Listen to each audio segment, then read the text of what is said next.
ഒരു ഷോക്കോ ഇനോഗ്രേഷനോ പോകുമ്പോൾ താൻ വലിയ താരമാണ്, ഒരുപാട് ഫാൻസ് ഉണ്ട് എന്നുള്ള യാതൊരുവിധ അഹങ്കാരമോ ഭാവമോ ഇല്ലാതെ വളരെ സിമ്പിളായി പെരുമാറുന്നു എന്നുള്ളത് തന്നെയാണ് അർജുൻ്റെ പ്രത്യേകതയും ക്വാളിറ്റിയും. മാത്രമല്ല വലിയ ആർഭാടങ്ങളോ പരിവാരങ്ങളോ അർജുൻ്റെ കൂടെ ഇല്ല എന്നുള്ളതും എടുത്തു പറയേണ്ട ഒരു കാര്യം തന്നെയാണ്. തിരുവനന്തപുരത്തെ ഫാഷൻ TV സലൂൺ ഉദ്ഘാടനത്തിന് ശേഷം അർജുൻ്റെ റാമ്പ് വാക്ക് വളരെ ശ്രദ്ധേയമായിരുന്നു.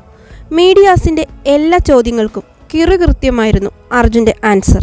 അർജുൻ ശ്രീതു സൗഹൃദത്തെക്കുറിച്ച് ചോദിച്ചപ്പോൾ അതേക്കുറിച്ച് പ്രത്യേകിച്ച് എന്തു പറയാനാ, എല്ലാ കാര്യങ്ങളും എല്ലാവർക്കും അറിയാവുന്നതല്ലേ എന്നായിരുന്നു അർജുൻ്റെ ഉത്തരം. ബിഗ് ബോസിലെ എക്സ്പീരിയൻസിനെ കുറിച്ച് ചോദിച്ചപ്പോൾ ചിരിച്ചുകൊണ്ട് അർജുൻ്റെ മറുപടി ഇതായിരുന്നു: ചോദ്യം വളരെ ഫ്രഷ് ആണല്ലോ എന്ന്. ബിഗ് ബോസിൽ പോകണമെന്ന് താൻ ഒരുപാട് ആഗ്രഹിച്ചിരുന്നെങ്കിലും ഇത്രയധികം പേർ തൻ്റെ വ്യക്തിത്വം കണ്ട് ഇഷ്ടപ്പെടുമെന്ന് ഒരിക്കലും പ്രതീക്ഷിച്ചിരുന്നില്ലെന്നും പുറത്തു വന്നപ്പോൾ താൻ ആകെ ഞെട്ടിപ്പോയെന്നും അർജുൻ പറഞ്ഞു. മീഡിയാസിൻ്റെ അടുത്ത ചോദ്യം ഇതായിരുന്നു: അർജുനെക്കുറിച്ച് ചില ആക്ഷേപങ്ങളൊക്കെ കേൾക്കുന്നുണ്ടല്ലോ, ലവർ ബോയ് ആണെന്നും മറ്റും. അതിനുള്ള അർജുൻ്റെ ആൻസർ ഇതായിരുന്നു: ഓരോരുത്തർക്കും ഓരോ പേഴ്സ്പെക്റ്റീവ് അല്ലേ, നമുക്ക് മറ്റുള്ളവരുടെ ചിന്താഗതി മാറ്റാൻ പറ്റില്ലല്ലോ എന്നുമായിരുന്നു.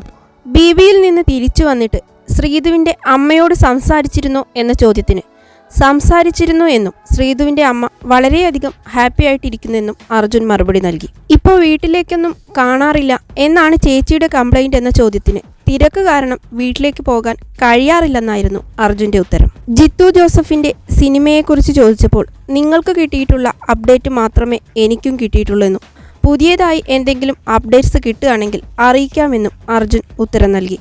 മറ്റ് സിനിമകൾ വരുന്നുണ്ടെങ്കിലും താൻ എല്ലാം നോക്കിയിട്ട് സെലക്ട് ചെയ്യുന്നുള്ളൂവെന്നും ഇപ്പോൾ കുറച്ച് റെസ്റ്റ് ടൈം അത്യാവശ്യമാണെന്നും അർജുൻ പറയുകയുണ്ടായി. അർജുൻ്റെ ഹെൽത്ത് ഇപ്പോൾ എങ്ങനെയുണ്ട് എന്ന ചോദ്യത്തിന് ഹെൽത്ത് എല്ലാം ഇപ്പോൾ ഓക്കെ ആയിരിക്കുന്നുവെന്നും അർജുൻ മറുപടി നൽകി. ശ്രീതു അർജുൻ കോംബോയെക്കുറിച്ച് വീണ്ടും ചോദ്യം വന്നപ്പോൾ തങ്ങളുടേത് ഒരു കോംബോയല്ലെന്നും അത് ഇവഞ്ച്വലി ഹാപ്പൻ ചെയ്ത ഒരു ബോണ്ടാണെന്നും അർജുൻ ഉത്തരം നൽകി. തൻ്റെ കരിയർ സ്റ്റാർട്ട് ചെയ്തത് ഫാഷനിലൂടെ ആയതുകൊണ്ട് തന്നെ ഫസ്റ്റ് ഇനോഗ്രേഷൻ ഫാഷൻ TVയിലായതിന് അതിയായ സന്തോഷമുണ്ടെന്നും അർജുൻ കൂട്ടിച്ചേർത്തു. ശ്രീതു അർജുൻ സൗഹൃദത്തെക്കുറിച്ച് അർജുനും ശ്രീതുവും വീണ്ടും വീണ്ടും ചോദ്യങ്ങൾ നേരിടുന്നതിനെക്കുറിച്ച് നിങ്ങളുടെ അഭിപ്രായം എന്താണെന്ന് താഴെ കമൻ്റായി അറിയിക്കുക.